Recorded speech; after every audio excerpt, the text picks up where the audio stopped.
screen? Sudah, benar. Sudah?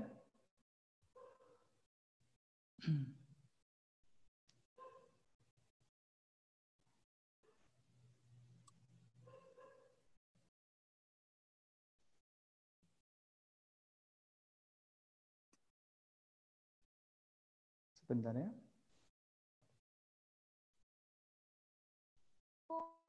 Udah semua.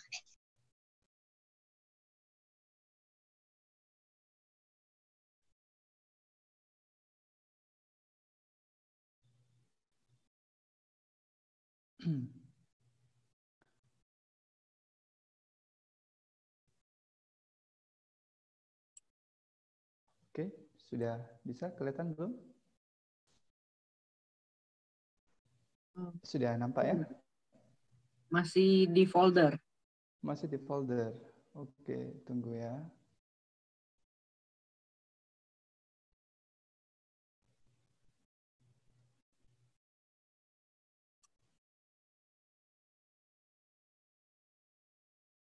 Oke. Ya.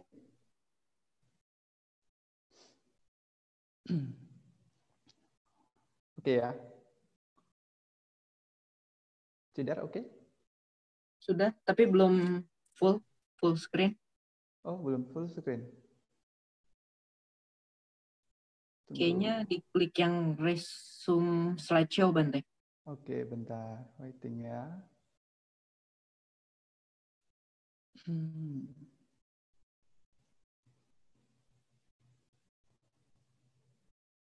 Sudah? Belum. Belum? Belum full. Belum full atau gimana? Belum full, iya. Belum full. Tapi di tempat Bante sudah full sih. Oke. Tunggu ya.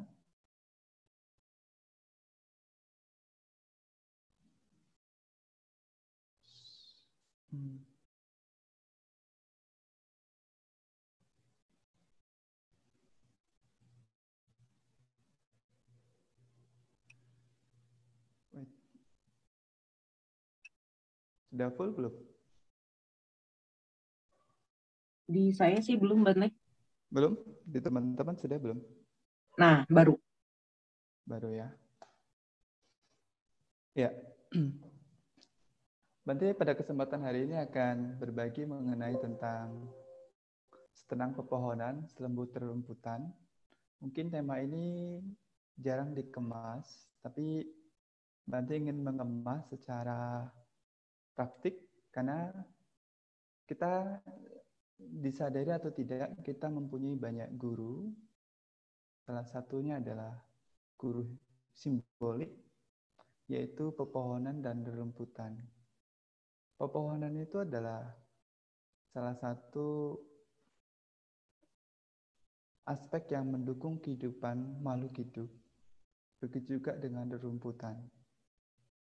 Jika kalau kita mengamati pohon dengan baik, kebetulan kayak di tempat Bante di Wihara Manokwari ini ada satu pohon yang besar. Pohon yang besar ini setiap siapa saja, jika suasana lagi terik, siapa saja ketika orang ingin berteduh, dia menerima, tidak pernah pilih-pilih. Itu pohon, sifat dari pohon. Dia tidak mendiskriminasi, baik itu seorang pejabat, ataupun biksu, ataupun rumah tangga, dan sebagainya. Bahkan makhluk hidup seperti hewan pun, dia hinggap di pepohonan tersebut. Dan pohon sangat welcome dan menerima. Artinya pohon selalu memberikan yang terbaik. Dan dia cukup tenang dalam menerima hal-hal yang positif dalam dirinya. Rerumputan pun sama. Rumput itu sangat lembut sekali. Dan siapa saja boleh menginjak rumput. Baik dia memakai alas kaki ataupun tidak. Boleh saja menginjak, boleh saja duduk. Baik dia mempunyai seorang orang kaya ataupun tidak. Dan dia sangat memberikan kelembutan. Pepohonan dan rerumputan itu selalu memberikan hal-hal yang positif dalam kehidupan sekitarnya. Salah satunya dia memberikan rasa tenang bagi orang yang ada di sampingnya. Jika Anda merasa lelah, umpamanya, kalau ada pohon rindang, duduk saja di bawah pohon tersebut. Ada rasa nyaman di sana. Seperti Buddha. Buddha itu duduk di bawah pohon Bodhi dan mencapai pencerahan. Dan ketika Buddha selesai mencapai pencerahan, Buddha memberikan rasa terima kasih kepada pohon Bodhi dengan berdiri menatap pohon Bodhi selama 7 hari tanpa berkedip. Ini adalah salah satu rasa terima kasih Buddha. Karena itu pada malam hari ini Bante ingin kemas. Ya, di dalam Bante, maaf, ada yang berkomentar suaranya kurang kenceng. Ya, di dalam Dhammapada ada satu syair yang bagus, yaitu menyampaikan suduk dasang sunik punyang yatak kama nik patang citang raketa mek dawi citang kutang suka wahang. Pikiran itu sungguh sukar untuk diawasi, ya. Pikiran sungguh sukar untuk diawasi. Ia amat halus dan senang mengembara sesuka hati. Karena itu hendaknya orang bijaksana selalu menjaganya. Pikiran yang terjaga dengan baik akan membawa kebahagiaan. Jadi kalau kita melihat dari sutra ini, pikiran kita itu selalu sukar, selalu pergi dari diri kita. Dan dia amat halus sekali. Dia suka mengembara ke sana kemari. Sehingga ketika kita melihat sesuatu lingkungan kita seperti pepohonan atau rerumputan, kita tidak bisa melihat esensi yang mendalam atau hal-hal yang baik di dalamnya. Karena pikiran kita selalu pergi-pergi. Seperti Anda mungkin punya pepohonan di samping rumah, kita jarang sekali memperhatikannya. Kenapa? Karena pikiran kita selalu pergi. Pikiran kita tuh suka mengembara. Mengembara ke hal-hal yang sifatnya mengingat masa lalu ataupun mengembara ke hal-hal yang masa depan. Dan ini sangat halus sekali. Jika kita tidak benar-benar melihat ke dalam diri kita, kita susah untuk memahaminya. Dan pikiran ini juga akan membawa dampak baik hal yang negatif ataupun yang positif. Dampak hal yang negatif adalah ketika pikiran kita tidak terjaga, dia berkelana, tidak terjaga, mengingat hal-hal yang sedih, kita jadi sedih dan terus menderita. Atau pikiran kita selalu kacau. Kacau itu tidak bisa fokus. Tidak bisa fokus. Salah satu ciri pikiran batin kita tidak fokus ketika kita mau terlelap tidur, yang diingat adalah hal-hal yang sudah berlalu. Hal-hal yang lama. Atau merancang sesuatu. Sehingga kita tidak bisa benar-benar menikmati ketika kita akan berbaring dan tidur. Karena itu pikiran sangat sukar sekali. Jika kita benar-benar ingin setenang atau selembut rerumputan atau setenang pepohonan, pohon yang solid, rumput yang lembut, kita harus bisa menjaga mind kita, pikiran kita agar selalu terjaga. Terjaga sehingga batin kita benar-benar terarah.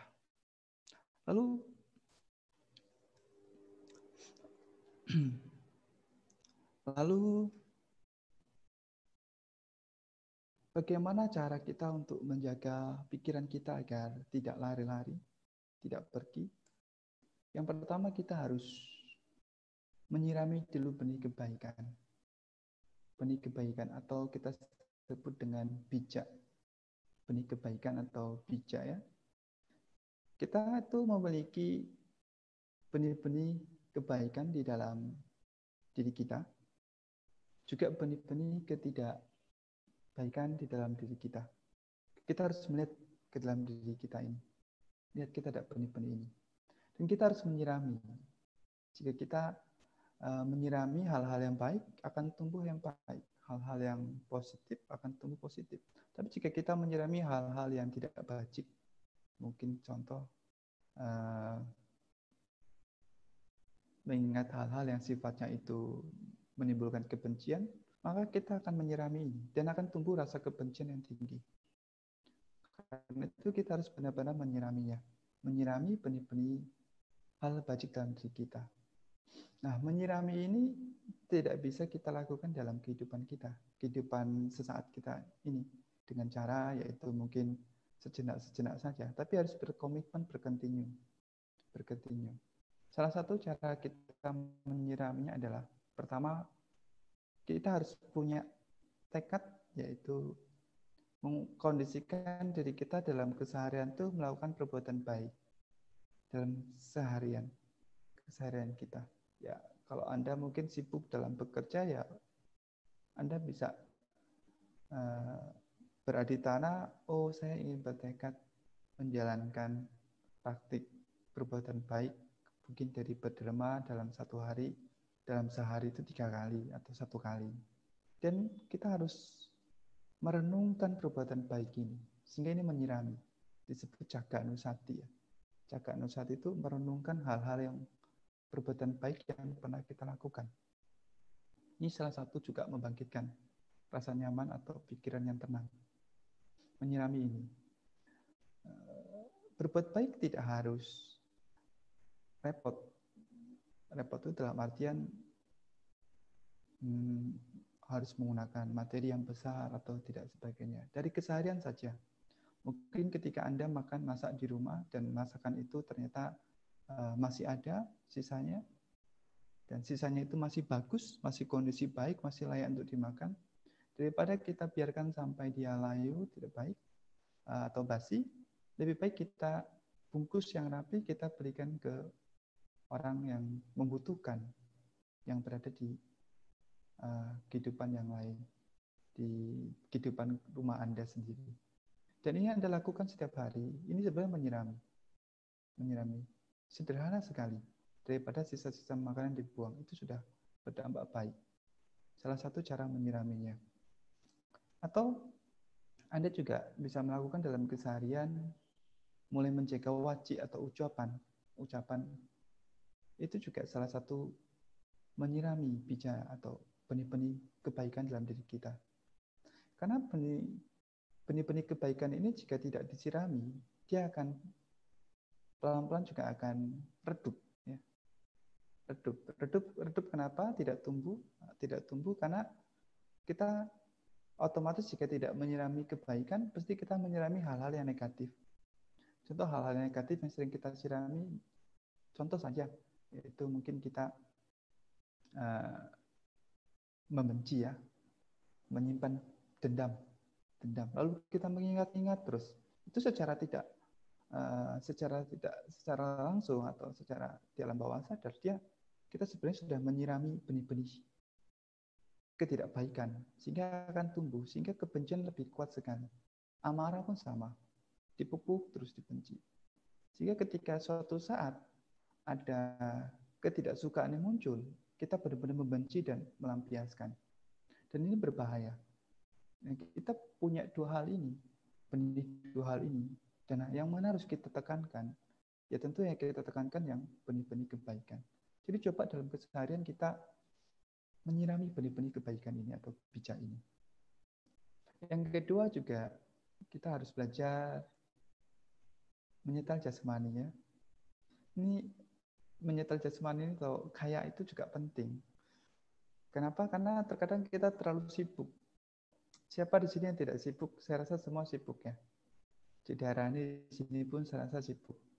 Sibuk menyiapkan Zoom-nya, sibuk prokesnya. Sudah gitu lihat pesertanya kok masih tetap aja gitu. Dari kemarin belum bertambah-tambah. Ini pasti juga ada kesibukan di situ. Nah, tapi kita juga harus mengingat, kita harus menyetel jasmani kita. Jangan sampai jasmani kita terlalu lelah. Karena jasmani ini ada batasannya.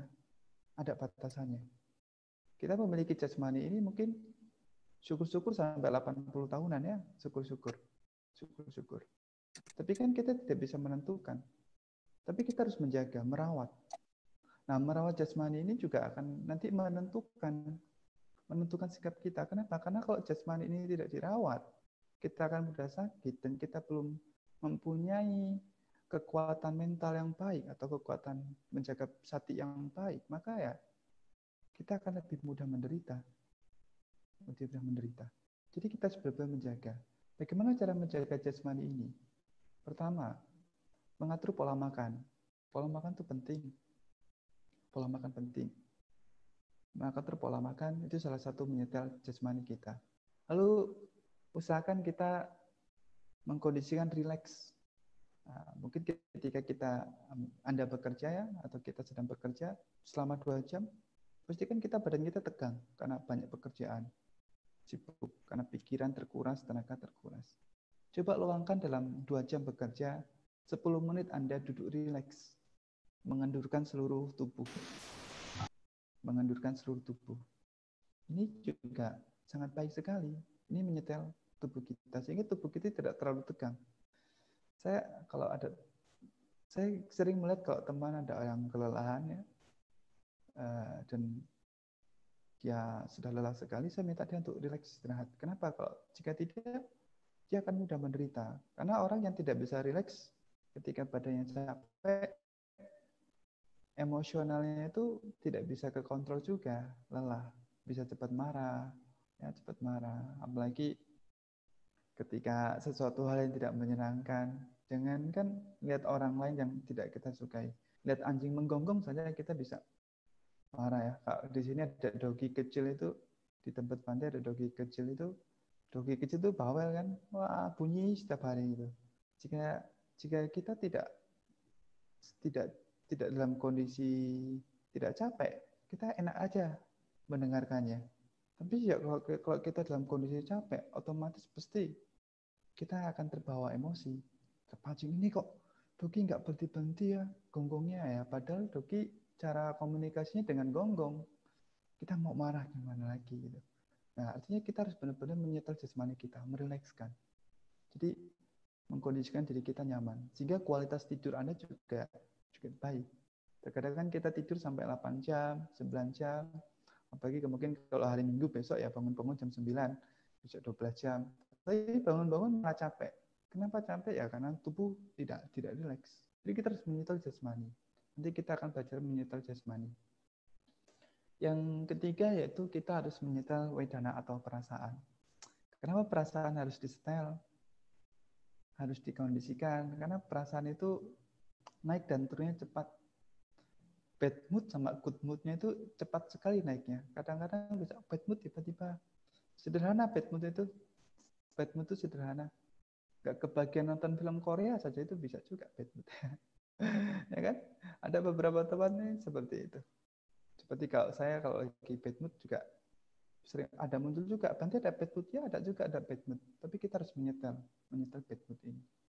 Bagaimana cara menyetelnya? Kita harus lihat, oh ini feel saya lagi baik. Jika feel saya sedang tidak baik, ya saya duduk rileks, minum teh atau kopi, atau saya belajar untuk melihat tanaman, mengamati nafas.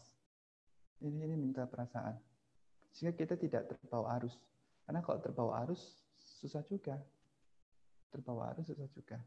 Kenapa? Karena kalau sudah terbawa arus itu lepas kontrol. Ya, umpamanya Anda nih sedang hujan rintik-rintik, sedang berjalan terus mendengar lagu yang sedih, pasti ya nanti ingatnya hal-hal yang sedih. Yang masih muda ingat yang mantan lah, yang mungkin sudah punya pasangan juga ingat, aduh kok seperti ini dan sebagainya.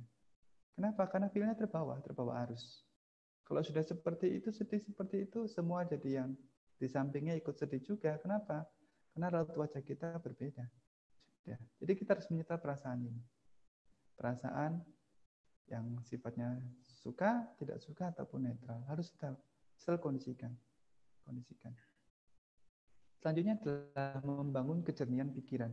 Ini penting sekali. Kenapa? Karena jika pikiran kita tidak terjernih, pikiran kita kacau.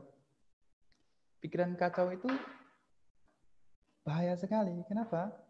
Karena akan membuat perasaan, jasmani, itu jadi tidak baik dan akan memberikan menyirami benih-benih atau bijak ketidakbaikan dalam diri kita jika pikiran kita kacau. Tapi jika pikiran kita jernih, maka kita dapat menyetel perasaan dengan baik, jasmani dengan baik, dan kita dapat menyirami benih-benih kebaikan dalam diri kita juga baik juga. Jadi pikiran sangat penting sekali karena menyetel semuanya nanti. Dan kejernihan pikiran ini harus dibangun. Bagaimana cara membangunnya? Membangunnya sederhana. Pertama kita juga harus satu, yaitu kita harus menyadari sepenuhnya saat ini, present moment-nya. Saat ini. Saat ini kita harus sadar. Oh ya, saat ini saya ini sedang mendengarin Bante Sunanda. Ada nggak pikiran-pikiran yang tidak bajik? Oh ada kok, Bante ngomongnya nggak selesai ya. Ini sudah berapa menit gitu. Ini pikiran tidak bajik muncul. Harus sadari sepenuhnya. Ini nggak bajik nih. Stop di sini dulu. Lalu hadir sepenuhnya. Hadir sepenuhnya itu artinya apa? Kita benar-benar totalitas antara penglihatan, pendengaran, mind kita selaras terarahkan pada satu objek.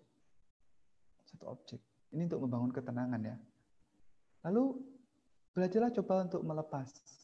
Ini saya sering sampaikan, coba belajar terima, senyum, lepaskan.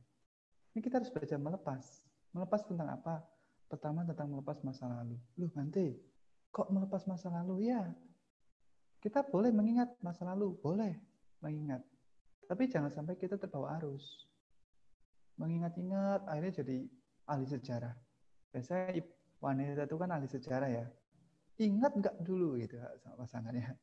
Dulu kamu berjanji baik, ingat nggak dulu ya. Seperti itu. Terus diingat-ingat, padahal kita realitanya, Buddha sampaikan ada perubahan. Atau kita juga harus melepas masa depan. Loh, kok melepas masa depan, Bante? Ya, belajar melepas masa depan. Merencanakan apa boleh, Bante? Sangat boleh, karena kita juga harus merencanakan. Tapi jangan sampai kita melekati perencanaan tersebut, karena sesuatu akan berubah.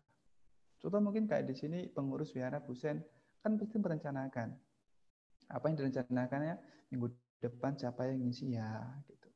Siapa yang ngisi ya, sudah direncanakan jauh-jauh hari pasti. Karena itu butuh perencanaan masa depan, tapi tidak boleh melekati. Artinya apa?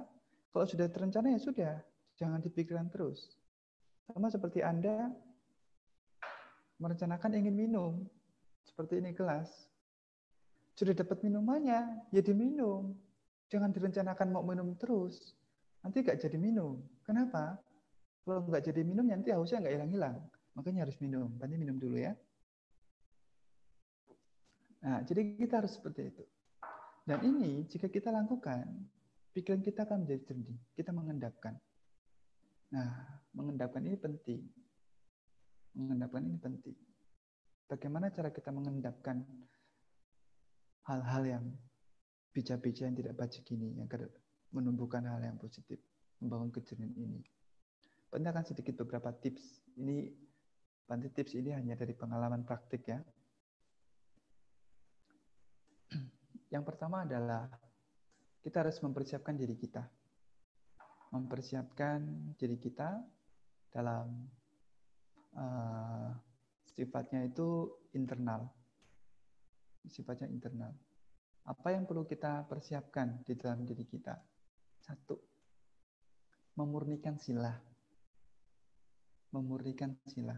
Loh, Bante, kan sila saya itu murni. Belum tentu loh, karena menjalankan praktek sila itu tidak mudah. Tuh, memang kalau tidak mudah, gimana kita bisa murni, Bante? Jadi kita pertama harus belajar memurnikan sila dengan cara kita merenungkan kembali. Jadi sebelum kita belajar praktek menenangkan diri, kita memurnikan diri. Memurnikan sila kita. Ingat, kalau Anda berumah tangga 5 sila, renungkan. Terus setelah merenungkan, beraditan bertekad. Saya ingin menerapkan moralitas ini dalam kehidupan sehari-hari. Dalam kehidupan sehari-hari. Lalu yang kedua, yaitu mempunyai kesungguhan hati atau aditana, tekad. Tekad saya ingin menenangkan batin saya agar pikiran saya tidak sukar lari-lari, agar pikiran saya mudah jernih. Tekad atau aditana.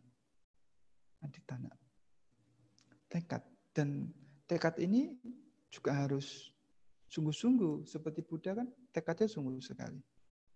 Buddha tuh kalau duduk meditasi itu, kalau kita baca story Buddhis kan, Buddha sampaikan, sampai tulang dan darahku mengering, sebelum aku mencapai pencerahan, aku tidak akan bangkit dari posisi ini, meditasi ini. Kita pun sama. Kalau kita ingin merilekskan tubuh kita, Anda bekerja 2 jam, bertekad sungguh-sungguh. Pokoknya setiap kerja 2 jam, 10 menit saya rileks. Duduk santai, mengamati nafas. Ini tekad, kesungguhan hati. Karena kalau tidak ada tekad, 2 jam, nanti sajalah. Terus nanti nggak jadi-jadi. Tekad. Yang ketiga, komitmen, disiplin. Ini membangun semangat. Komitmen itu penting, berkontinu terus. Setiap 2 jam lakukan terus. Karena mengasah pisau itu tidak sekali asah selesai, tapi harus bolak-balik diasah. Anda pernah nonton film Kung Fu Panda nggak? Pasti pernah kan? Kung Fu Panda seri pertama saya senang. Si Panda itu ketika dia dapat gulungan naga, ketika dia buka, dia melihat ke dalam dirinya. Dia melihat ada bayangan dirinya. Oh, harus melihat ke dalam diri. Tapi kalau yang harimau yang coklatnya itu, ketika dia melihat gulungannya, dia melihat ini kosong, tidak ada apa-apa. Dia tidak bisa melihat ke dalam dirinya. Kita pun sama, harus komitmen melihat ke dalam diri kita. Jangan, saya bertekad nih 2 jam ini. Baru duduk 10 menit, belum sampai 10 menit, sudahlah. Tidak berkomitmen lagi. Nanti lupa-lupa terus. Ini susah. Lalu kita mengkondisikan badan rileks. Kembali lagi kaya. Kenapa? Karena kondisi badan itu penting. Badan rileks. Karena kalau kita tidak bisa rileks, mau praktek menjernihkan pikiran nggak bisa. Contoh saja. Kaki kita kram. Suruh menjernihkan pikiran nggak bisa. Pikirannya kepingnya kakinya segera sembuh dari kram. Nggak bisa. Ini dari internal. Dari persiapan dalam diri kita. Ada eksternalnya. Eksternalnya apa? Persiapan di luar diri. Yaitu mengkondisikan tempat yang sesuai. Tempat yang tenang. Atau sunyi. Dan sirkulasi udaranya baik. Kenapa? Karena kalau, Bante kan meditasi bisa di tempat manapun. Ya benar. Menjernihkan pikiran bisa di tempat manapun. Membangun kejernihan pikiran bisa di manapun. Tapi kalau tempatnya itu kemerungsung itu apa ya? Buahnya di sini ada musik rock Metallica atau underground, musiknya gitu. Anda nggak bisa relax, pasti tegang. Tapi jika Anda kondisinya itu sunyi, nyaman, mungkin Anda bisa play musik murjat, ya, itu juga bagus sekali. Lalu memilih waktu yang sesuai. Waktu yang sesuai itu apa? Waktu di mana Anda mempersiapkan diri tadi. Dijumpai 2 jam, ya udah 10 menit relax. Waktu yang relax itu di pertengahan apa? Ketika sudah selesai semua, relax. Waktu yang sesuai. Kalau Bante ya pagi, sore, mau tidur, itu biasa kita Bante ada titik. Sebentar. Ya, 30 menit, 45 menit, 1 jam. Tidak mesti. Atau biasa Bante setelah yoga. Nanti setelah yoga, savasana, relax, baru sitting. Itu bagus sekali. Lalu memilih posisi tubuh yang sesuai. Yang sesuai seperti apa? Sesuaikan kondisi kita. Kalau kondisi kita badannya seperti Bante yang nyaman duduk tempat keras, ya duduk tempat keras. Tapi kalau yang nggak nyaman ya kondisinya nyaman. Yang jangan keras. Kenapa? Karena dia bisa menderita. Ya meskipun sakit harus dilalui. Lalu memilih objek yang sesuai. Objek yang sesuai apa? Semua objek meditasi sangat bagus. Semua orang cocok cenderung mana-mana. Cocok disesuaikan tubuh. Kita cocoknya di mana? Kayak Bante lebih cocok di nafas, anapanasati. Sudah di nafas dikembangkan. Di situ. Dan Bante merasa cocok di nafas. Kenapa? Karena di mana-mana saya bisa membawa nafas. Saya bisa meditasi. Coba kalau saya nggak bawa nafas, kan nggak bisa. Jadi sangat penting sekali memilih objek yang sesuai. Bagaimana cara mengetahui objek yang sesuai? Anda rasakan sendiri, ada kemajuan tidak? Jika tidak ada kemajuan ya, berarti nggak sesuai. Mungkin dengan mantra. Mantra itu dari kata manas dan nyatra. Yatra mengunci manas pikiran, mengunci pikiran, menghafal satu mantra terus diulang-ulang. Bisa konsentrasi, cocok, ya lanjutkan. Terus berkontinyu komitmen. Atau dengan nafas. Atau mungkin dengan objek-objek lain lah ya. Ketenangan kan banyak. Ini penting sekali. Dan Bante akan menekankan di nafas dulu. Kenapa nafas? Karena nafas adalah alat yang paling alami, karena ini akan dibawa pada diri kita di mana-mana. Nafas itu adalah alat yang untuk mengarahkan batin itu lebih mudah agar terjaga ketenangan. Contoh, ketika Anda sedang tensi mau marah nih, kencang-kencang yang punya nih, di sini siapa ya Bante baca ini ada Sherly ya. Ini juga ada sebagian teman-teman dari Papua ini ada Sherly, ada Darani. Umpamanya Sherly mau marah sama Cipocu dari Jakarta, mau marah itu. Padahal nggak kenal tapi mau marah ya. Coba relax dulu, pergi, tarik nafas dalam-dalam, hembuskan. Terus nanti pelan-pelan mereda. Nafasnya mereda. Ini sangat membantu sekali. Sangat membantu sekali. Sehingga ketenangan ada. Dan ketika kita mempraktikkan ini semua, maka kita benar-benar akan lebih nyaman. Ketika kita nyaman, kita akan bisa melihat guru-guru simbolik di lingkungan kita. Sehingga kita bisa menjadi setenang pepohonan ya. Pohon itu tenang sekali. Nggak percaya coba nanti duduk di bawah pohon. Tapi jangan malam-malam ya, nanti gigit semut. Ya, waktu yang nyaman saja. Pohonnya rindang gitu. Atau rumputan. Rumput juga sangat lembut sekali. Saya di Manokwari ini Bante tanam rumput. Rumput ditanam, iya Bante tanam. Bante tanam rumput. Biasanya kalau sudah ditanam, sudah bagus, ya Bante jalan gitu, keliling. Balik kayak meditasi jalan. Itu lembut sekali. Nggak usah pakai alas kaki. Jadi kita benar-benar menyentuh. Pagi-pagi itu ada embunnya itu, kita rileks sekali. Itu mengkondisikan badan rileks. Tidak percaya, try saja, coba saja. Tapi jangan rumput, jangan ada durinya ya. Rumput yang kalau enggak nanti kakinya sakit. Nah, ini yang bisa Bante sampaikan pada malam hari ini. Bante kembalikan pada moderator. Siapa moderatornya? Si Darani ya. Silakan sih. Terima kasih. Ya Bante, terima kasih atas uraian Dharma pada malam hari ini. Hari ini kebetulan cukup ramai Bante. Ya terima kasih juga udah bantu broadcast di teman-teman Papua ya berarti ini. Bante, ini ada yang bertanya. Sebelumnya saya mengingatkan buat teman-teman yang ingin bertanya bisa melalui chat ataupun nanti bisa raise hand dan langsung unmute sendiri untuk bertanya langsung kepada Bante. Dan bagi teman-teman yang ada di YouTube channel dapat menuliskan pertanyaan lewat live chat. Nanti akan dibacakan oleh panitia. Yang pertama Bante, ada yang bertanya dari Ria. Malam Bante, jika kita sudah membuat komitmen, namun ternyata gagal dilaksanakan. Contoh, dari awal Juni hingga akhir Juni mau baca mantra 1000 kali. Tapi kadang lupa atau tidak mencapainya. Sehingga timbul marah, kesal, benci pada diri sendiri. Apakah berarti kita telah melakukan karma buruk? Bagaimana cara mengatasinya? Terima kasih. Ya, kalau kita sudah marah dan benci kan berarti kita menyirami bija atau biji ketidakbaikan dalam diri kita, amarah dan kebencian tersebut. Artinya apa? Artinya kita itu penuh dengan penyesalan. Penuh dengan penyesalan. Sebenarnya di sini kita siapa Ria di sini harus belajar melepas. Let go sudah, ya sudah. Gagal ya sudah. Beradi tanah lagi, tekad lagi.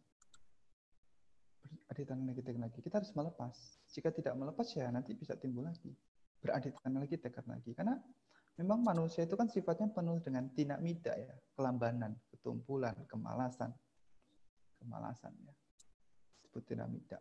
Dan itu alami, semua orang memiliki, termasuk Bante pun pasti memiliki, kita memiliki juga tinak mida.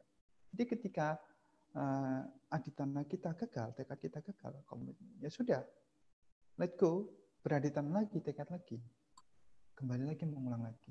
Seperti kita mengambil moralitas, 5 sila, oh gagal ya, bertekad lagi. Kan namanya berlatih. Berlatih itu tidak harus langsung sempurna, tidak bisa. Ya harus pelan-pelan. Seperti Anda naik tangga ke Wirabudasena. Wirabudasena itu kan lift. Kadang lift penuh, harus naik tangga. Atau tangga juga lumayan juga. Naik tangga kan harus satu-satu. Gak mungkin langsung dua-dua. Coba kalau dua-dua, hosa. Hosa itu apa ya? Hosa itu, apa ini namanya hosa ya? Dadanya sesak itu apa namanya? Ya. Orang Sunda, naon tuh, udah paham pasti. Hosa lah, hosa. Atau itu sih capek gitu, lelah. Capek lelah. Akhirnya apa? Ya badan tidak baik. Jadinya tidak baik juga gitu. Jadi ya memprakteknya harus pelan-pelan, satu-satu. Gagal, ya ambil lagi. Gagal, ambil lagi. Buddha itu berapa kali gagal ketika praktikkan? Sampai 6 tahun loh belajar. Buddha loh punya kualitas tinggi. Nah kita tuh hidup yang memang kualitas spiritual, kecerdasan spiritualnya berbeda sekali dengan guru-guru ulama. Milarepa itu wow, dia berulang-ulang kali baru bisa.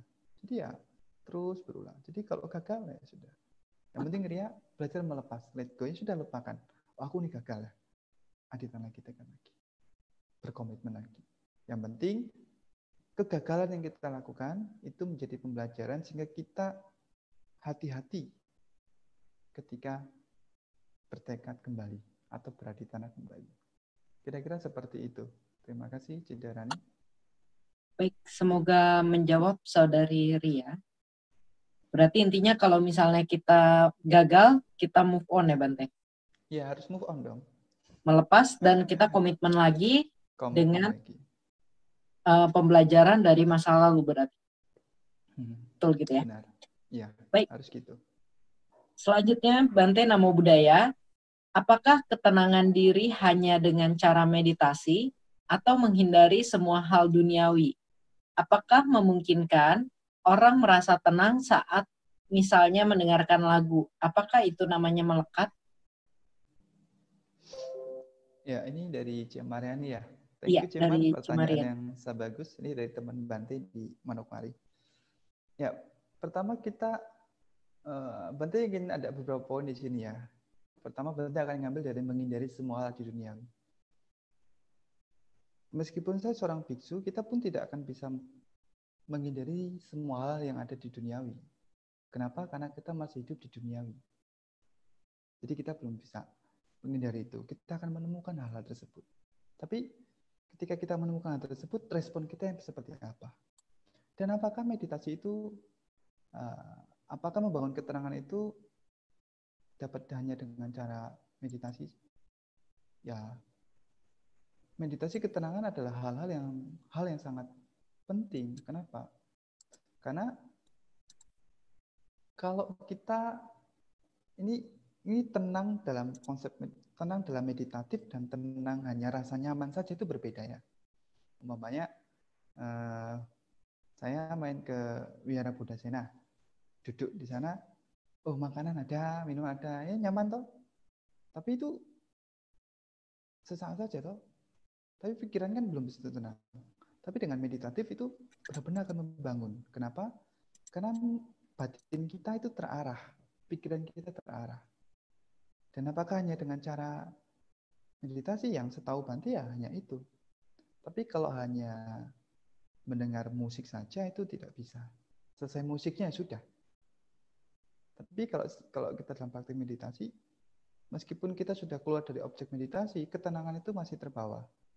Dari sikap, cara bicara, itu akan terbangun ketenangan tersebut.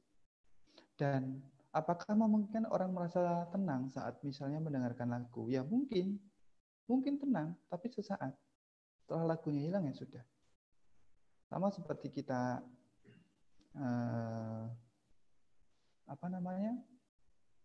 Anda mungkin kita makan toh, makan. Lapar, makan. Kenyang, nyaman toh, tapi setelah itu lapar lagi. Ya itu hal yang alami. Seperti lagu pun sama. Lagu pun sama. Lalu apakah itu namanya melekat?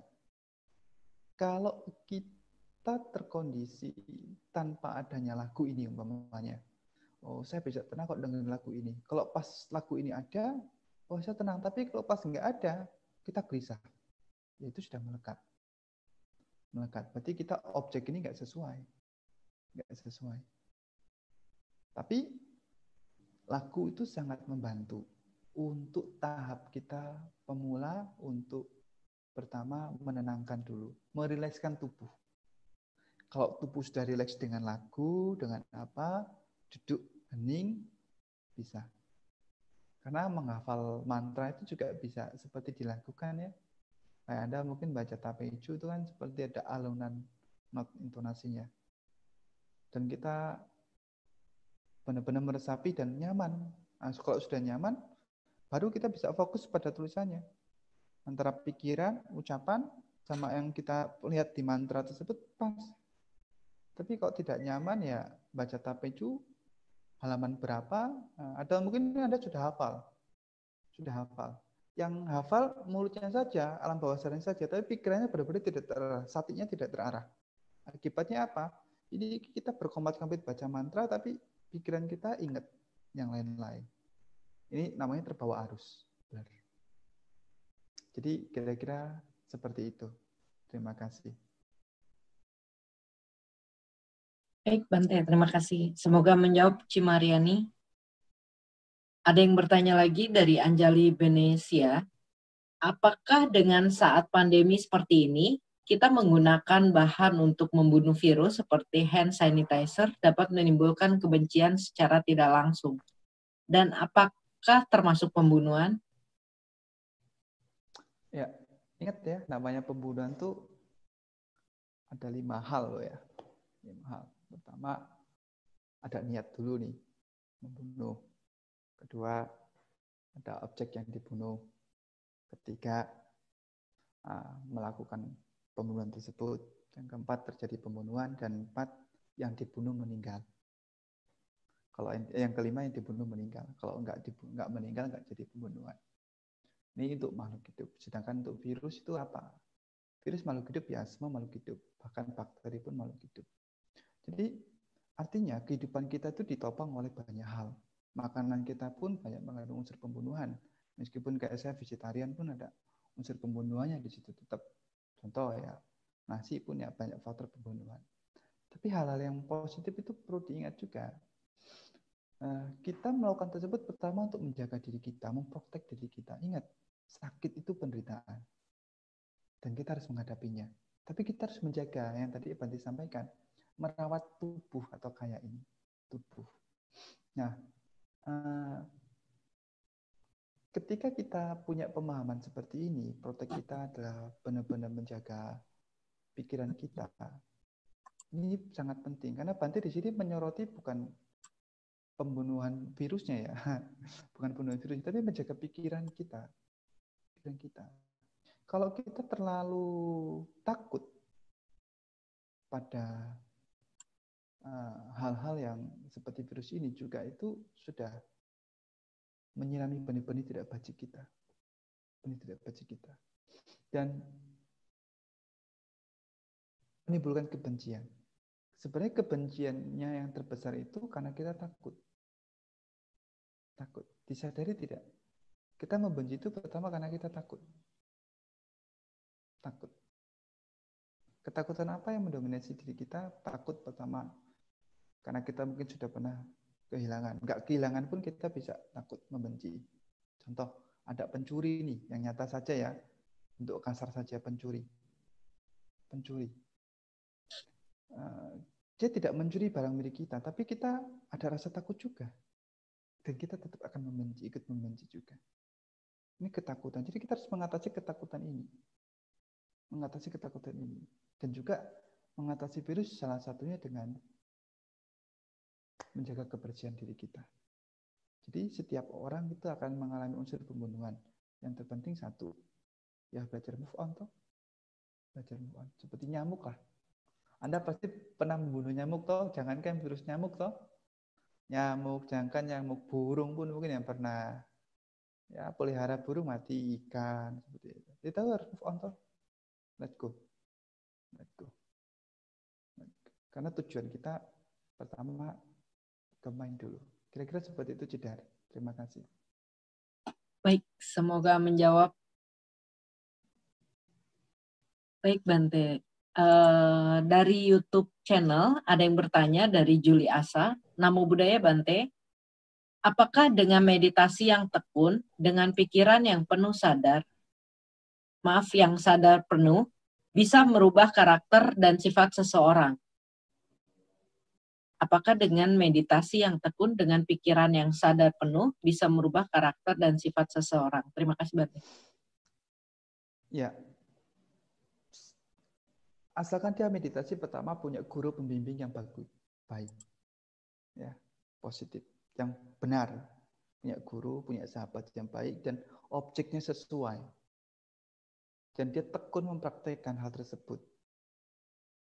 Menjalankan moralitasnya pun tekun. Karena untuk membangun meditasi itu moralitas ya tadi. Kemurnian moralitas yang mendukung besar. Nah, sehingga kita benar-benar tekun. Ini tentu akan merubah karakter.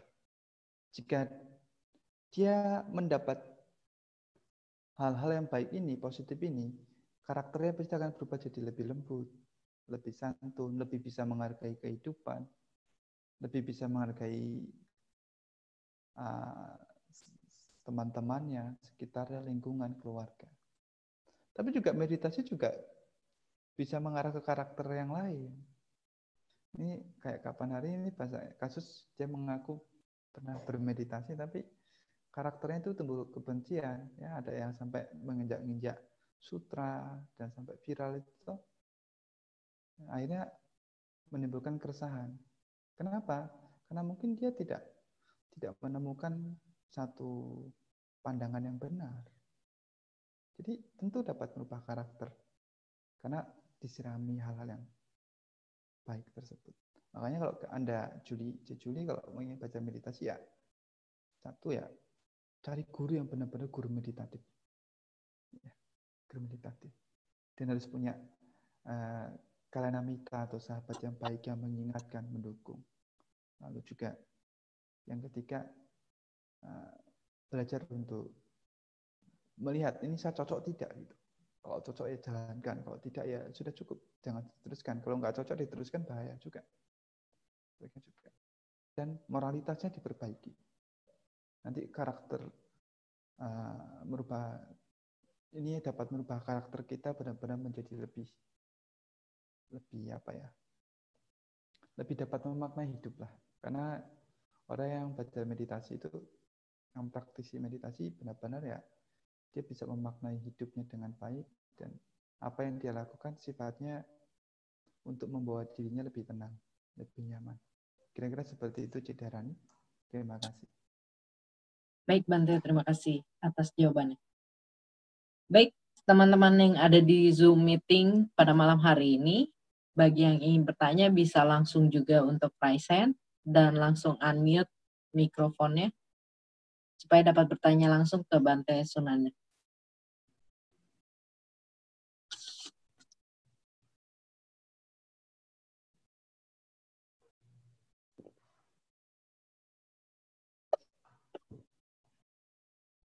Baik, Bante, ada yang chatting personal kepada saya. Bagaimana cara kita memiliki tekad atau komitmen yang tidak tergoyahkan?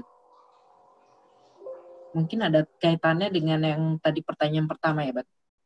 Ya. Kalau tadi lebih ke kegagalan kita beraditana lagi, kalau ini bagaimana kita memiliki komitmen yang tidak tergoyahkan?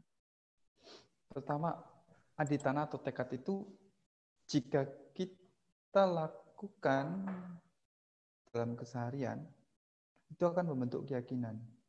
Jadi untuk membentuk tekad, pertama Anda harus yakin, membangun keyakinan. Anda yakin dengan melakukan hal ini akan berdampak positif. Tekadnya kuat.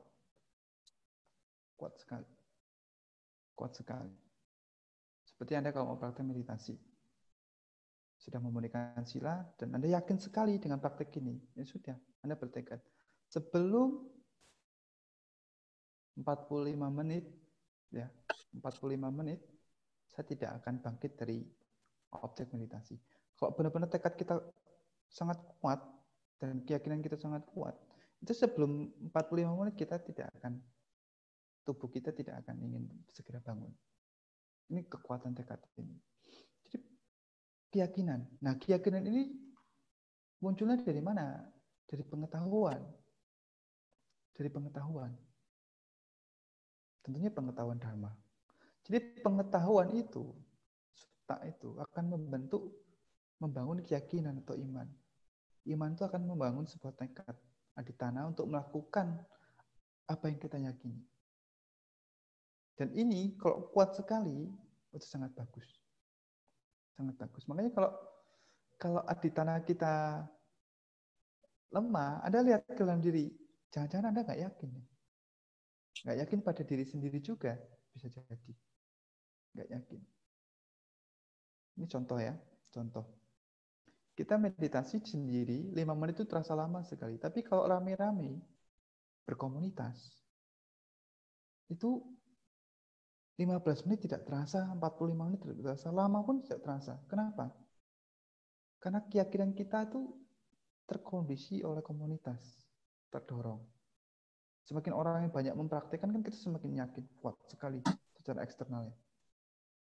Ditambah lagi ada pengetahuan, meskipun sedikit pengetahuannya, sangat membantu sekali. Jadi ya, keyakinan. Yakin dulu. Tekunkan. Keyakinan dari mana? Dari pengetahuan. Jadi pengetahuan membawa keyakinan, keyakinan akan memberikan atau tekad yang kuat menjalankannya, komitmen.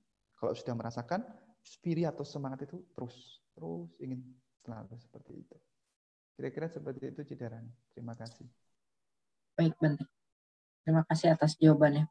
Mungkin saya ingin bertanya, maksudnya tidak percaya diri tadi yang Bante sampaikan, tidak percaya diri bahwa kita bisa melalui komitmen tersebut atau bagaimana?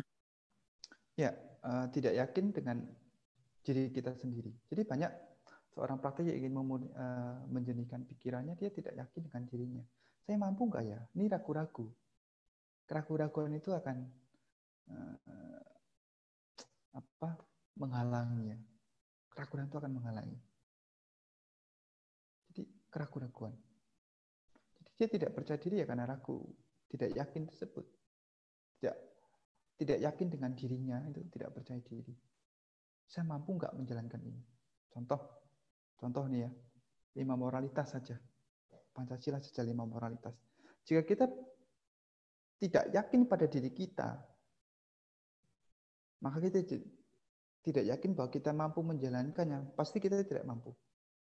Tidak mampu. Jadi yakin itu kuat. Atau mungkin ada yang ingin naik tangga nih. Tangga yang tinggi ya, tinggi sekali. Jika kita yakin, itu kuat. Ini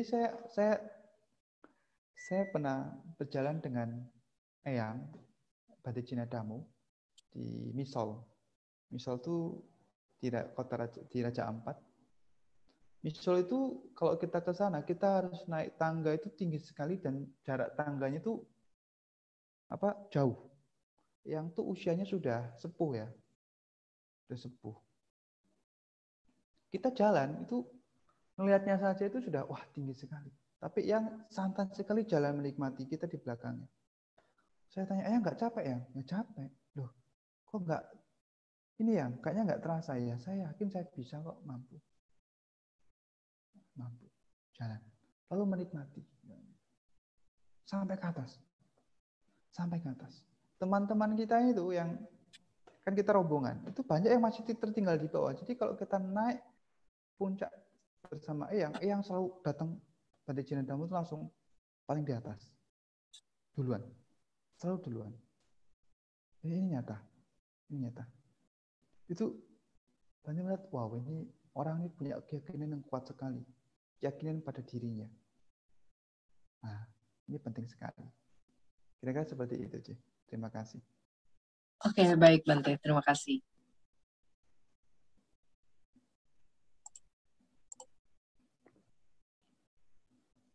Ada yang bertanya lagi, Bante, bagaimana mengetahui guru meditasi tersebut? Mungkin terkait dengan tadi penjelasan Bante ya. Guru meditasi tersebut cocok atau baik untuk kemajuan batin kita ke arah yang lebih benar. Ya, guru meditasi itu kalau itu guru yang baik itu pertama satu mengarahkan pada pandangan yang benar. Pandangan yang tidak keliru. Jika dia pandangannya sudah tidak baik ya jangan diikuti. Jangan diikuti. Meskipun karena kalau salah sampai ke jumpa guru yang tidak baik, yang pandangannya keliru ya jadinya keliru itu. Bahaya sekali. Ya, ciri pertama satu, dia punya pandangan yang benar. Kalau dia guru Buddhis ya pandangannya satu pasti. Mengarah bagaimana mengatasi loba dosa moha. Mengikis ini. Lalu penuh kasih ya. Guru itu punya pancaran kasih sayang. Saya kalau jumpa guru itu terasa sekali ini guru ini penuh kasih sayang, lembut sekali. Jauh saja kita merasa sudah senang. Senang sekali. Ini kekuatan mereka, kekuatan guru-guru. Nah, guru-guru sebenarnya harus diteladani, harus kita ikuti. Yang guru yang tidak sifatnya menyakiti ya. Karena kalau salah guru ya salah kaprah. Ada beberapa salah guru meditasi ya seperti itu nanti jadinya bisa membenci dan sebagainya. Dan objek yang sesuai, biasanya guru akan mengarahkan. Kalau kita praktik benar-benar praktisi dengan guru yang benar, guru akan mengarahkan. Guru akan mengetahui ini sesuai tidak dengan diri kita. Kira-kira seperti itu. Terima kasih. Ya, baik Bante, terima kasih. Bante boleh suara mikrofonnya nanti lebih dikeraskan. Ya. Oke.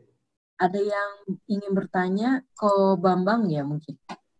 Tadi ada Raisen, dipersilakan untuk unmute. Ya, selamat malam. Terima kasih Bante Ya. atas dhamma desananya. Bante mau tanya, dari judul kan dikatakan bahwa setenang pepohonan, selembut rumputan. Iya. Jadi dengan kondisi sekarang, dengan zaman yang terus berubah gitu Bante ya, pastikan mencapai ketenangan maupun kelembutan ini semakin lama semakin sulit lah gitu kan ya. Iya. Apalagi dengan zaman yang serba cepat seperti ini. Ya untunglah kita dengan adanya corona dibikin lambat gitu sebenarnya. Gitu. Ada keberuntungan juga. Makanya kita keberuntungan juga bisa bertemu dengan Bante juga yang non jauh di sana. Dulu kan nggak pernah kita terpikirkan hal seperti ini. Nah, untuk mencapai ketenangan dan kelembutan ini, menurut ajaran Buddha gitu kan, itu motivasi terbaiknya, motivasi apa ya yang terbaik menurut ajaran Buddha? Seperti itu. Terima kasih Bante. Ya, terima kasih ya. Jadi aspirasi atau motivasi itu setiap orang berbeda-beda. Tujuannya berbeda-beda. Bagi biku kami motivasinya pertama satu, ingin mencapai pembebasan, mengikis kekotoran batin loba dosa moha. Tapi bagi berumah tangga juga motivasinya ada yang berbeda-beda. Ada yang ingin kehidupan surga, ada yang ingin terlahir di alam surga. Bisa juga. Ada juga yang ingin terlahir sebagai manusia bersama-sama seperti siswa-siswa Buddha. Berjumpa dengan orang-orang yang sama. Punya kualitas kebajikan yang sama. Seperti itu. Ada juga ingin berjumpa dengan, ingin terlahir sebagai manusia, tapi ingin berjumpa dengan guru yang dapat mencapaikan pembebasan. Jadi motivasi di dalam konsep pandangan Buddhis macam-macam, banyak, tergantung orang, tergantung individual. Tapi jika kita mengacu pada monastik, Pabajita ya tentu mencapai pembebasan. Seseorang yang ingin mencapai pembebasan itu batinnya diasah. Diasah. Kalau orang Jawa bilang asah asuh ya, diasah, dirawat, batinnya dirawat. Orang yang merawat batin itu batinnya akan teduh. Mudah memaafkan diri sendiri ataupun orang lain.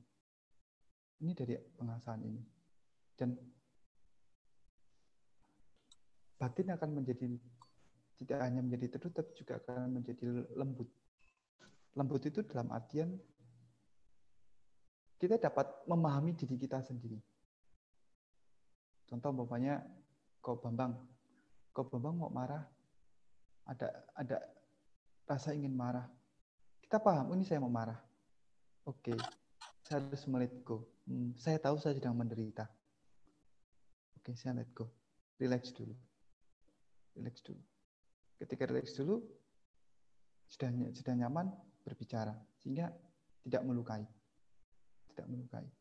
Jadi batin yang terasah ini, yang dilatih, diasah ini akan membuat secara person itu menjadi lebih tenang, lembut. Kalau kita pernah, mungkin kok Bambang pernah jumpa guru, saya punya guru itu namanya Sayadaw Upanyawamsa. Sayadaw Upanyawamsa itu guru yang membimbing kami itu secara karakter tuh dapat sekali. Kenapa? Karena dia guru yang mumpuni dalam pembelajaran ke dalam dirinya, batinnya. Ketika berbicara itu benar-benar nyaman sekali. Jadi kadang kita nggak ngerti apa yang dia bicarakan, tapi kita merasa nyaman sekali. Kalau jumpa itu kayaknya dekat tuh langsung membawa rasa nyaman. Atau saya pernah jumpa guru yang masih muda tapi membuat saya nyaman sekali. Itu namanya Sayadaw Urewata ya. Sayadaw Urewata. Sayadaw Urewata itu punya kasih yang sangat besar sekali. Bahkan kita duduk di sampingnya itu kita benar-benar nyaman, tenang sekali. Dan itu kenapa bisa tenang seperti itu, bisa lembut seperti itu ya? Karena batinnya terasa. Jadi motivasi untuk kita dapat setenang itu, yang pertama ya mencapai pembebasan. Itu sangat penting sekali. Mencapai pembebasan ini, mengikis ini. Karena kalau orang yang mengikis 3 akar ini ya tentu ya disadari atau tidak batinnya akan berubah. Akan lebih syahdu, lebih teduh, lebih nyaman. Kalau orang-orang dari teman-teman tuh vibrasinya, energinya itu bagus sekali gitu. Nyaman sekali. Kira-kira seperti itu. Terima kasih. Baik, Ko Bambang sudah menjawab? Ya, terima kasih Bante. Mungkin yang kadang-kadang guru Dharma banyak juga yang memang kalau kelihatan profilnya itu tenang, profilnya itu lembut gitu kan. Ada juga yang tidak sih sebenarnya, itu mungkin Bante ya. Guru-guru Dharma itu secara profil ya. Tapi mungkin yang dimaksud Bante adalah tenangan itu adalah mungkin ketenangan batinnya ya. Jadi maksudnya lembutnya batinnya, tapi mungkin karakternya bisa jadi beda gitu, bukan gitu kan. Tapi pada saat kita masuk ke dalam batin dia, kita baru tahu gitu, dia itu begitu tenang, dia begitu lembut, seperti itu ya maksudnya mungkin Bante ya. Iya benar, seperti kayak Milarepa berjumpa dengan Marpa. Marpa itu mengajarkan Milarepa keras sekali. Mungkin untuk kita tidak akan sanggup. Tapi sesungguhnya Marpa punya kelembutan. Kalau Marpa tidak punya kelembutan dan ketenangan yang baik, dia tidak akan mengetahui bagaimana cara mendidik Milarepa yang sudah punya benih keburukan yang tinggi, kebencian yang tinggi. Ya kan? Seperti itu. Ada juga Ananda. Ketika Ananda mengajarkan kepada Cana. Cana itu kusir Buddha ya. Kusir Buddha. Ananda tegas sekali. Yang mulia Ananda itu tegas sekali.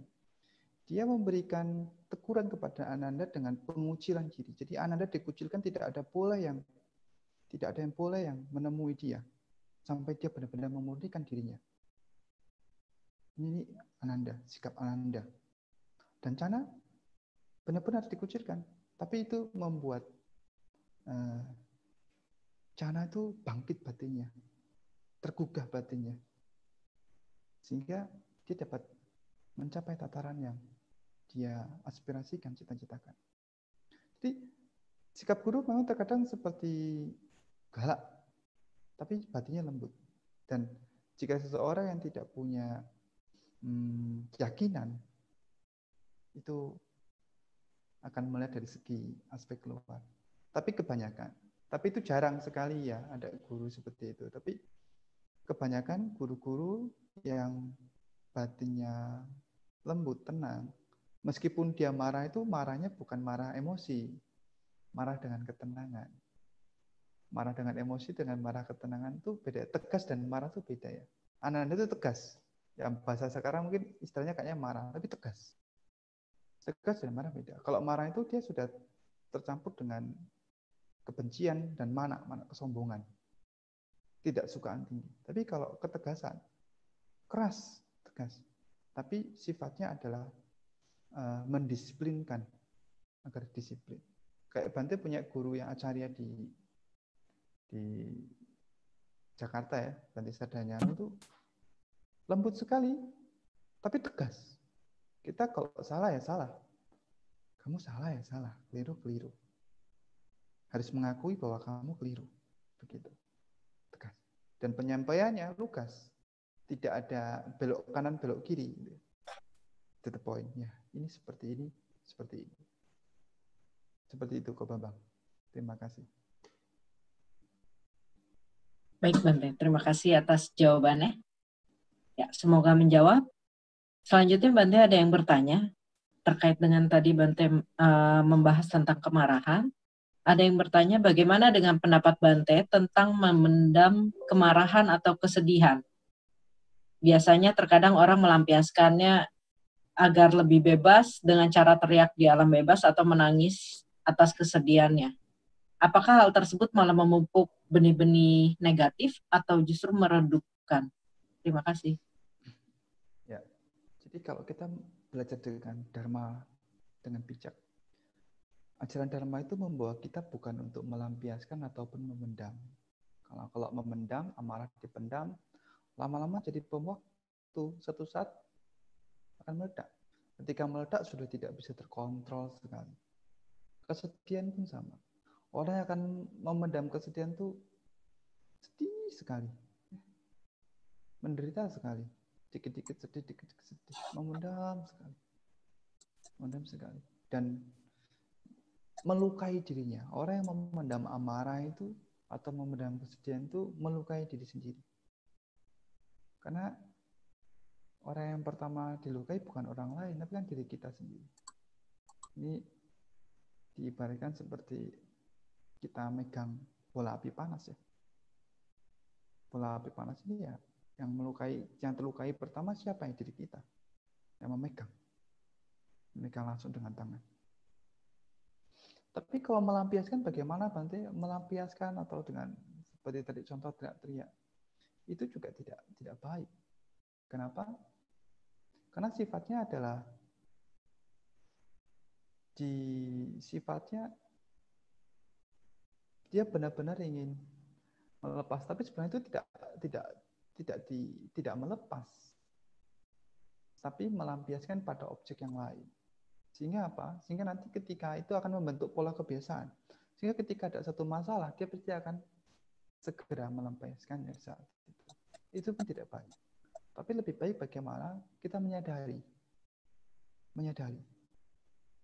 Ketika kita menyadari, ini ada bija dalam diri kita, ada benih seperti ini dalam diri kita, kita melihat, dan pelan-pelan dia akan ada berubah, mereda dengan sendirinya. Kita melihatnya ini dengan perhatian yang baik, terus akan mereda. Dan kalau mereda, dia benar-benar akan let go. Banyak beberapa orang, ini contoh anak muda saja ya, karena saya sering dapat curhat kadang itu anak muda yang putus cinta. Kalau dia memendam, dia akan terus kesedihan terus. Tapi kok dia melampiaskan, akibatnya nanti dia luka batinnya itu tidak akan hilang, tapi akan menambah terus, sehingga akibatnya dia tidak akan mudah percaya kepada pasangannya kembali. Terus seperti itu. Jadi jangan dilampiaskan, juga jangan dipendam. Tapi cukup disadari, dipahami, realitanya seperti ini. Realita kita hidup akan berjumpa dengan yang tidak kita sukai, akan berpisah dengan yang kita cintai. Realitas seperti itu. Ketika ini muncul, ya, pemahaman ini muncul dalam diri kita akan mulai ini akan bija-bija tidak baik akan mereda. Kira-kira seperti itu, Cidarani. Terima kasih. Baik, terima kasih Bante. Ada yang bertanya lagi Bante, apa yang menjadi rambu? Apa yang menjadi rambu kita agar tekad tidak mengarah ke jalan ekstrim yang tidak disarankan oleh Sang Buddha di dalam 8 jalan mulia? Nah ini ya, perlu dicatat ya. 2 kutub ekstrim itu sebenarnya untuk biku loh ya. Untuk biku loh ya. Ekstrim pertama keras dan pemuasan itu untuk biku. Bukan untuk rumah tangga. Rumah tangga lebih pandai sebenarnya berdasar bagaimana kamu moralitas dengan baik, ketenangan terjaga dengan baik. Ketenangan terjaga dengan baik. Jadi 2 kutub ekstrim ini sebenarnya untuk biku. Jadi kalau kalian menempatkan kutub ekstrim ini kepada diri Anda, juga bisa, tapi dalam konotasi tidak seperti konotasi pandangan seorang yang dilakukan biku. Nah, Bante lebih menekankan di situ sih. Ingat ya, 2 kutub ekstrem ini untuk biku. Biku. Ya. Kita harus menghindari ini. Tapi untuk berumah tangga juga sangat bagus. Kenapa? Kalau dia bisa menghindari hal yang tidak baik terlalu itu ya bagus. Tapi ingat, berumah tangga itu prakteknya berumah tangga. Jangan praktek biku. Nanti frekuensinya berbeda.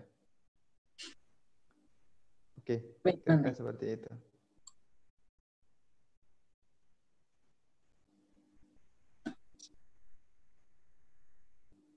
Baik, teman-teman yang ada di Zoom meeting maupun di live YouTube channel dapat bertanya. Kalau di YouTube channel silahkan menuliskan di live chatnya. Dan apabila yang teman-teman di Zoom meeting silahkan untuk raise hand dan unmute. Bante, ada yang bertanya. Sebentar. Saya Dau Panyawamsa, line S apa? Mahasi apa Pak Au? Saya kurang mengerti, tapi mungkin Bante mengetahuinya. Sadao Panyawamsa itu sebenarnya guru besar yang dia tinggal di Penang. Dia sudah meninggal tahun 2018 ya, kita 18. Ya, lebih banyak tinggal di Penang, Amerika, dan dia adalah Dhamma Duta dari Myanmar yang dikirim ke Malaysia. Jadi biku pertama yang mau mengajarkan dari Myanmar di Malaysia itu Sadao Panyawamsa.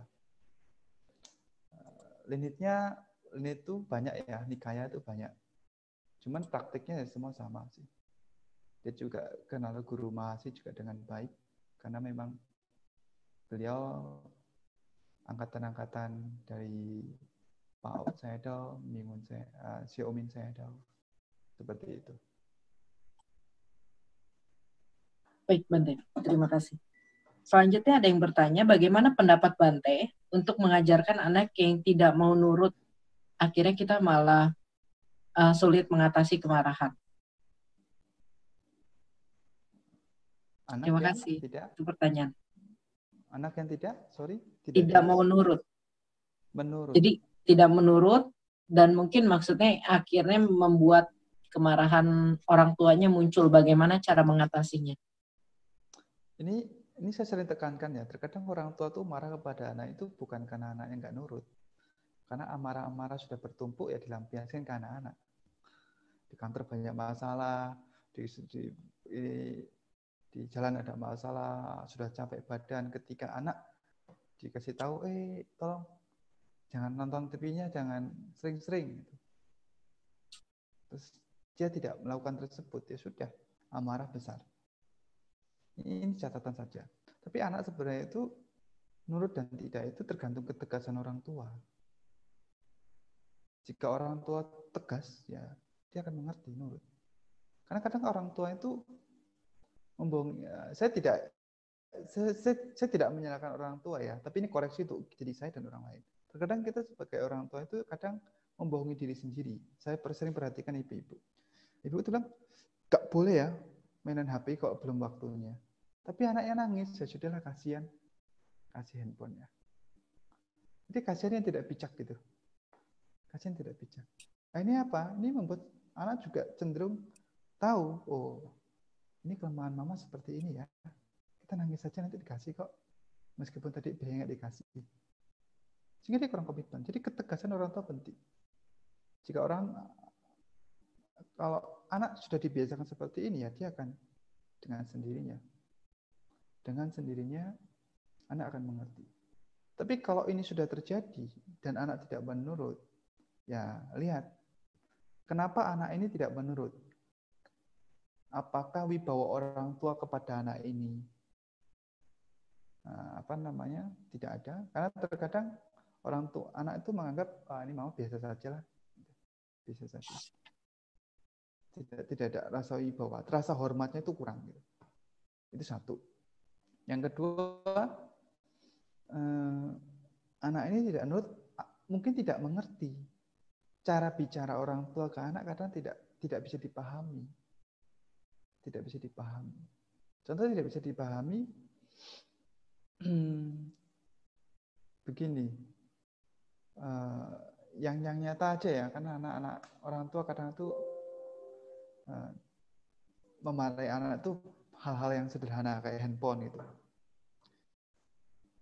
Jangan waktu makan tidak boleh main handphone ya. Tapi orang tua melakukan tersebut ketika makan dia pegang handphone. Sehingga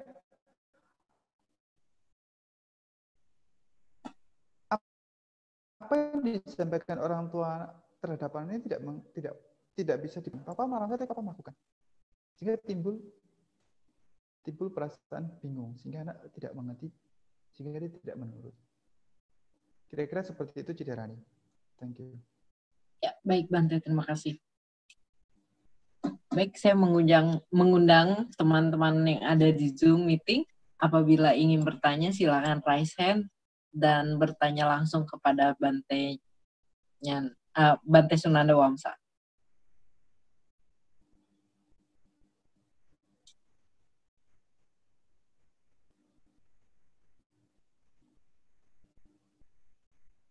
Baik, Bante, ada yang bertanya lewat chat kepada saya. Berarti seringkali kita bermasalah dengan orang lain, berarti sebenarnya efek dalam diri kita sendiri ya, Bante. Di mana kita kelelahan atau capek, padahal orang lain atau kondisi lain sebenarnya hanya fenomena yang biasa saja. Apakah seperti itu atau bagaimana? Ya, kondisi internal itu paling mendukung, paling besar. Kondisi internal, kondisi dalam diri kita paling besar. Contoh, orang tersebut bicaranya tidak kasar, tidak menyinggung. Tapi mungkin sensitif kita lagi, batin kita lagi lelah ya, jadi tersinggung, marah. Padahal dia bahasanya sama saja. Ya, jadi faktor internal itu menentukan dalam kehidupan kita sehari-hari. Mungkin teman-teman yang bertanya juga bisa merasakan sendiri. Coba rasakan sendiri. Ketika yang kasar ya, fisik saja dari fisik. Ketika Anda sakit gigi, ini kan internal. Tapi ada orang main musik, terus Anda merasa ini orang nggak menghargai banget ya. Saya sudah sakit gigi dia main musik gitu. Ini faktor internal. Jadi faktor internal sebenarnya yang menentukan. Jadi ya kita benar-benar harus melihat ke dalam diri kita atau bercermin ya. Saya sering sampaikan tuh di Sancita Sutta itu. Udah sampaikan kita harus seperti wanita. Wanita itu kan suka bersolek ya. Mungkin di sini siapa yang suka bersolek yang muda-muda nih. Kalau Ciderani kayaknya nggak pernah bersolek. Mungkin bersolek ya. Ketika bersolek itu wanita kalau bersolek itu dia melihat bercermin toh, bercermin. Kalau ada yang kotor, dia perbaiki. Ada yang kurang kotor, dia perbaiki. Kita pun sama, harus seperti itu. Seperti wanita yang cantik, yang bersolek. suka bersolek. Lihat ke dalam diri kita, ada nggak kekurangan yang kita perbaiki? Ada nggak yang kekotoran yang kita bersihkan? Seperti itu. Jadi harus melihat ke dalam diri kita. Jadi faktor internal sangat menentukan. Ya, kira-kira seperti itu. Terima kasih. Ya baik Bante, terima kasih. Mentang-mentang nggak pernah lihat saya bermake up ya. Baik teman-teman yang ada di Zoom meeting, silakan yang ingin bertanya.